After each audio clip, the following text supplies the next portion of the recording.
This is Soulless Productions' take on the first question. In what ways does your media product use, develop or challenge forms and conventions of real media products? For our trailer, Deadline. The opening, well, the setting is conforms to the conventions. It's nighttime, darkness, gives mystery. It's often used in horror films. There's the whole convention of use of light. Like at the very start of the film, you've got darkness of all the outside and the safety of the house with all the light inside, and people normally feel safe. Yeah, and it's like an isolated suburban home, which is a convention. It's like there's nowhere to run. Yeah. Yeah, like no help around anywhere. The typical middle-class family, couple, they always seems to be the victim for some reason. I think it's to show that they're meant to have power and that all their power is taken away from them. Yeah, and often horrors focus on the vulnerable people, and also it helps that they represent the audience. Yeah, and the main character is a girl, which is a convention of horror films because women are generally seen as vulnerable and weak, so they're easy to attack. This is a common convention used in a lot of horror films. You often see that the male character disappears quite quickly, and then you're left to follow the female, which may be because she's more vulnerable, people feel more sympathy for her, and then it makes the whole film more emotive.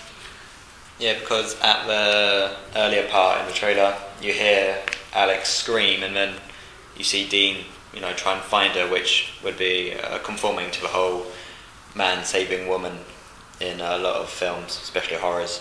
We've used close-ups to engage with the characters, which is another convention. Yeah, and they also convey the emotions, like it's really clear what... You can really feel their fear. Yeah.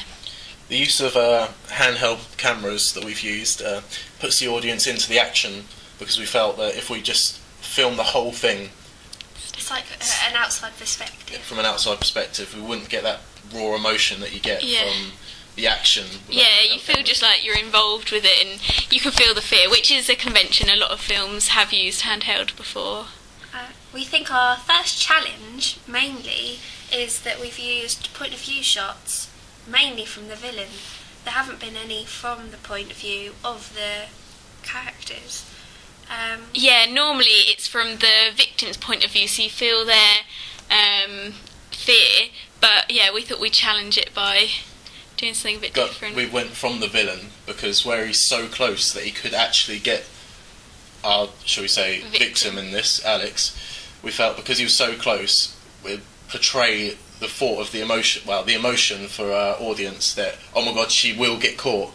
She doesn't know it, yeah. So she doesn't know. She's just trying to get away. She has no real idea of how close our villain actually is. Yeah. I think the darkness there also helps to cover the villain, give them a kind of a mask, and makes the audience feel uneasy. So we kept to the convention of a male killer, because that also keeps to the whole idea of masculinity and strength and power, because he could overpower the other characters when attacking them with a knife. Yeah, I think to a certain extent it would be unbelievable to have a female character imposing violence on a couple just because of how females are seen. Yeah, the villain isn't shown much in our trailer, which I think challenges conventions because we wanted to keep the villain really mysterious, not know who he is or even what he is, really, because there's only just one short flash of him just to give was he's actually there. Yeah. The fast-paced editing, also, that's a convention used in a lot of trailers.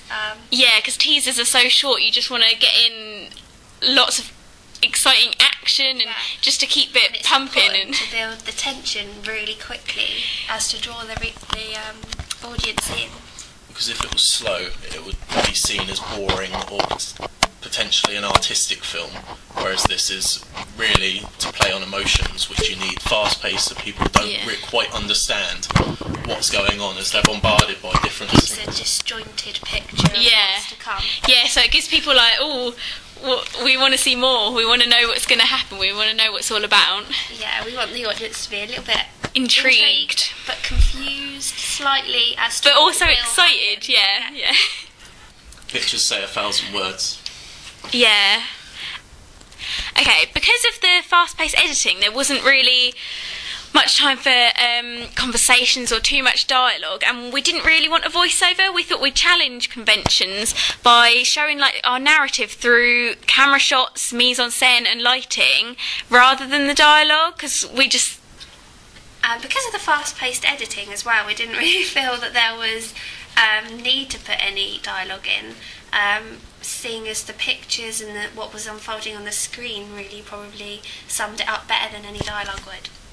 Yeah, and we think another convention we challenged of a lot of horror teaser trailers was that most teaser trailers start with like an equilibrium, just to show like they're happy and they're safe, and to contrast with the bad things that happen, whereas ours kind of started with a disequilibrium, but a really like minor one, and it just snowballed and everything just got worse and worse and worse. We started with the opening scene of just the house for a few seconds, just so the audience established that it's in this secluded house, and then it literally started from the story unfolding from getting a bad email, and mysterious. Then just everything just as Catherine said, snowballing from that. I think this is a really important feature of our trailer, because as it is mostly shot from the perspective of the villain, it really is important to start it off with the arrival of the villain and how things unfold, what the characters feel with the presence of that person there.